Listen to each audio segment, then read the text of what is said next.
Olá, como vai você? Quero agradecer muito pela sua presença aqui nesse programa Doutora Beth Esclarece. A nossa pergunta de hoje é da Regina Célia e é: como lidar com pessoa bipolar? Como me relacionar com um filho bipolar que não aceita ser?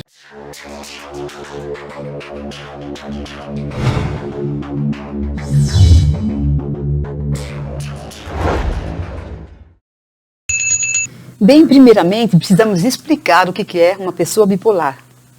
E esse é um termo que facilmente cria confusão. Por quê? Porque caiu na linguagem popular. Todo mundo hoje fala, a pessoa é bipolar, não sei o quê. E as pessoas não sabem o que é bipolar. Então, no sentido leigo da palavra é uma coisa, no sentido técnico, psiquiátrico é outra totalmente diferente.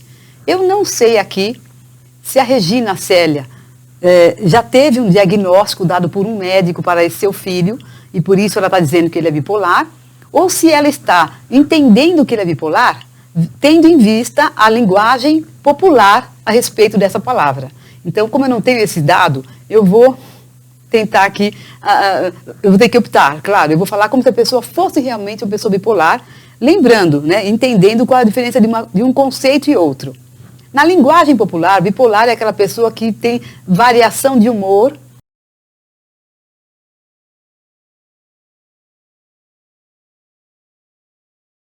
E tem assim, uma hora ela pensa uma coisa, outra hora ela pensa de outro, ou uma hora está bem, uma hora está mal. Então, assim, pode ser uma variação de humor, ou pode ser uma oscilação no modo de funcionar, no modo de pensar. Na linguagem técnica, então, na psiquiatria, bipolaridade é uma doença bastante grave e muito diferente disso que as pessoas chamam de bipolar. Ok, existe sim uma possibilidade da pessoa ter uma fase, que a gente chama uma fase de humor alterado, elevado, em que a pessoa pode ficar eufórica, com muita energia, com insônia, se sentindo, vamos dizer, com vontade de fazer muita coisa, acelerada, ela pode ficar irritada, ela pode ficar agressiva. Então, isso a gente chama de uma fase de mania ou uma fase de euforia na bipolaridade. Num outro momento, numa outra fase, ela pode ter uma fase de depressão,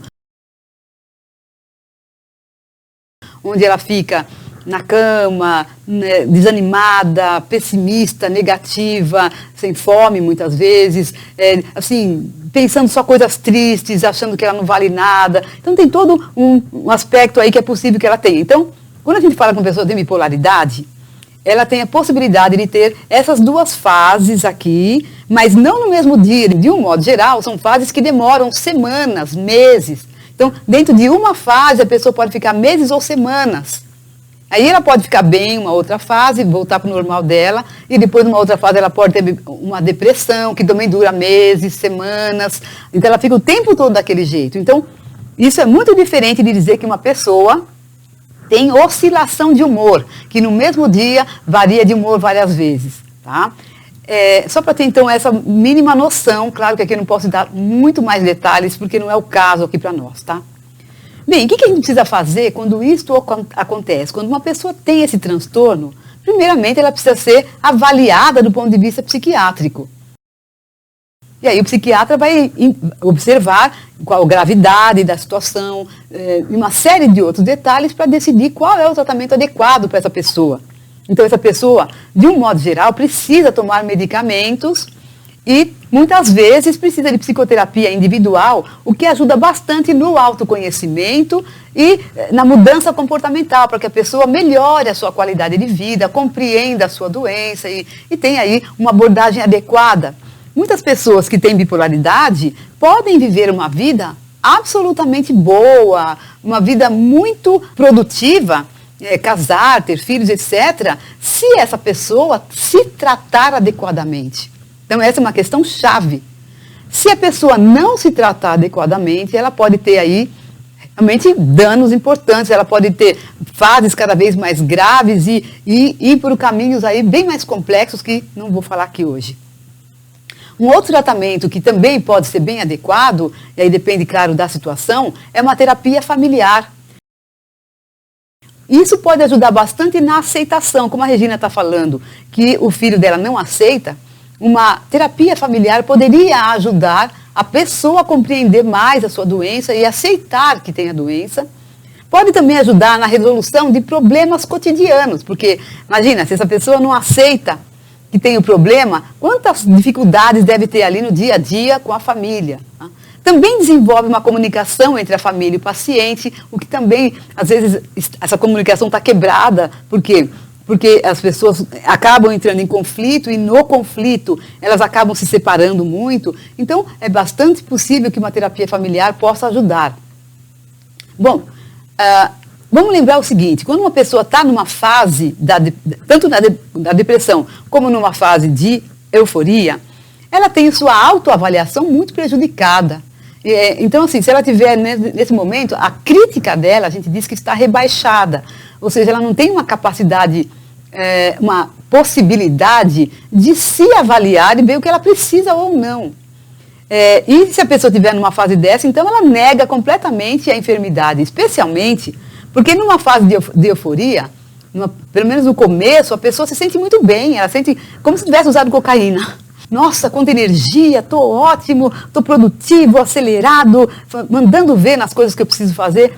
Então é muito difícil uma família conseguir que a pessoa aceite um tratamento quando ela está se sentindo tão bem. A questão é que não para aí. Geralmente isso vai piorando, isso vai se agravando e ela começa a ficar disfuncional. Talvez no começo ela funcione um pouco melhor, no começo de uma fase de euforia, mas depois ela vai funcionando cada vez pior e o pensamento vai ficando mais acelerado e a coisa vai pegando fogo, né? Assim, vai ficando cada vez mais irritada, agressiva e a coisa vai ficando séria e grave, tá? Mas existe essa questão da pessoa negar a enfermidade por vários motivos, né? Além desses que eu falei, que pode ser dela estar na fase de mania, né, de euforia, ou mesmo na depressão, ela pode acreditar totalmente que aquilo é de verdade, que a vida dela não serve mais para nada, às vezes pensa em suicídio, não é? Então ela às vezes não tem crítica mesmo para se autoavaliar. Mas outros motivos de negar a doença são, por exemplo, o preconceito em relação a ser um paciente psiquiátrico, um paciente que vai ao psiquiatra. Muita gente fala assim, mas eu não sou louco, vou fazer o quê num psiquiatra? Quer dizer, ainda existe essa visão do século XVIII, gente, mas ainda existe na nossa cultura. Muitas pessoas ainda acham que ir ao psiquiatra é uma coisa que denigre a imagem delas, né? Um outro preconceito é em relação ao uso de medicamentos psiquiátricos. Muitas pessoas, quando vão ao meu consultório, falam assim, ai doutora, mas a senhora vai me dar remédio, eu vou ficar lesado? Eu preciso trabalhar. Nossa!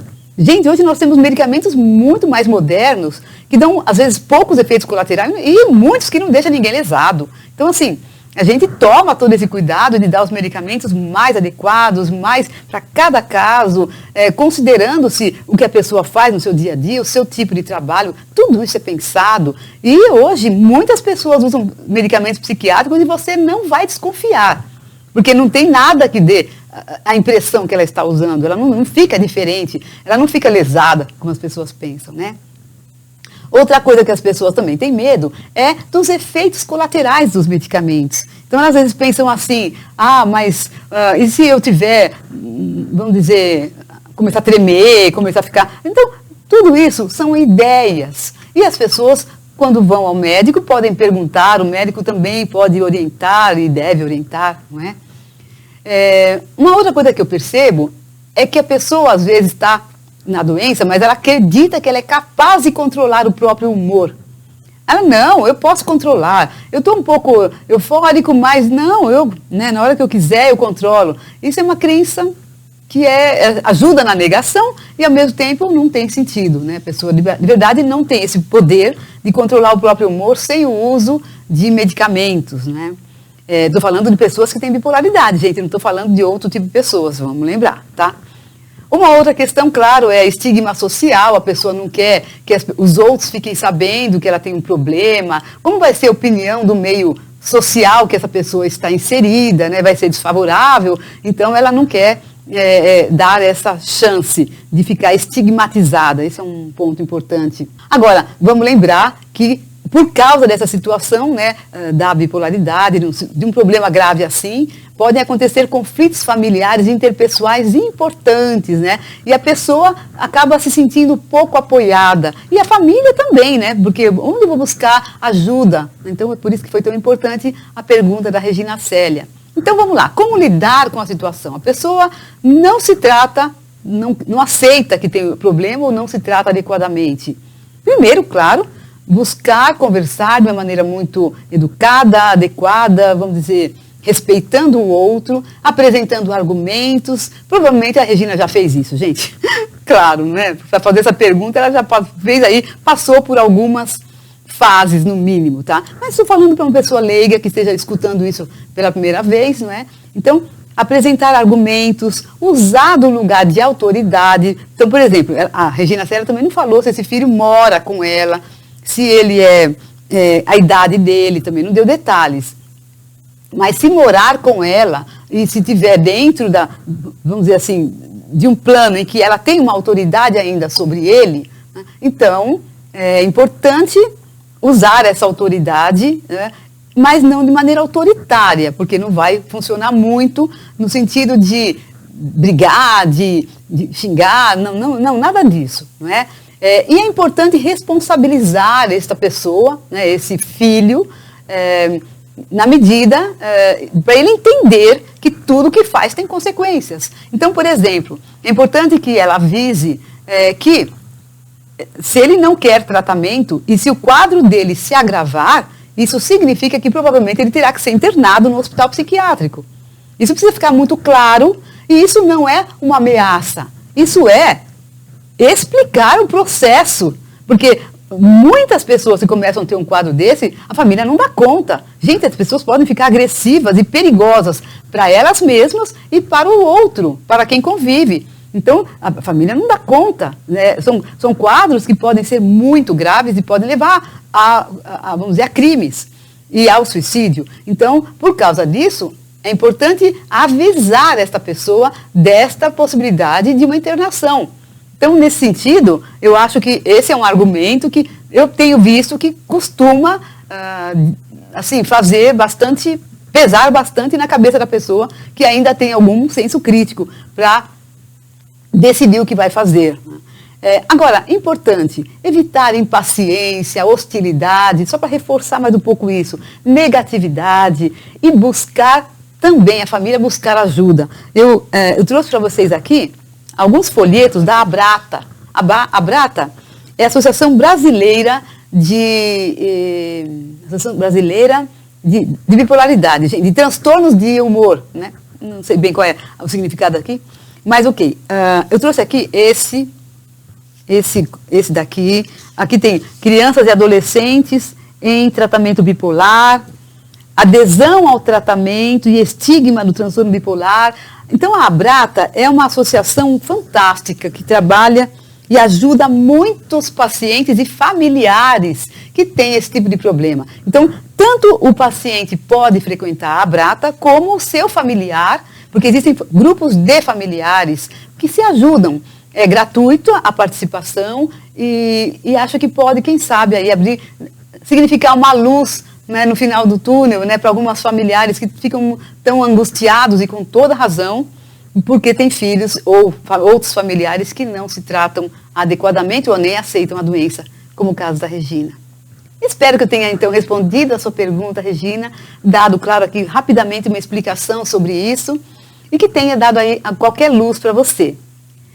Se você gostou desse vídeo, peço então que você dê o seu like, compartilhe com pessoas que você entende que podem se beneficiar dele. Se não fez a inscrição, agora é uma super oportunidade de você ir lá fazer sua inscrição nesse canal. A gente fala aqui muito de relacionamentos complicados e relacionamentos familiares e dependência emocional, codependência. Aliás, esse é um outro ponto para você, viu, Regina? Cuida para você não ficar colocando atenção demais no outro e esquecendo de você, ok? Bem, gente, então tudo de bom para você. Beijos no coração. Tchau, tchau.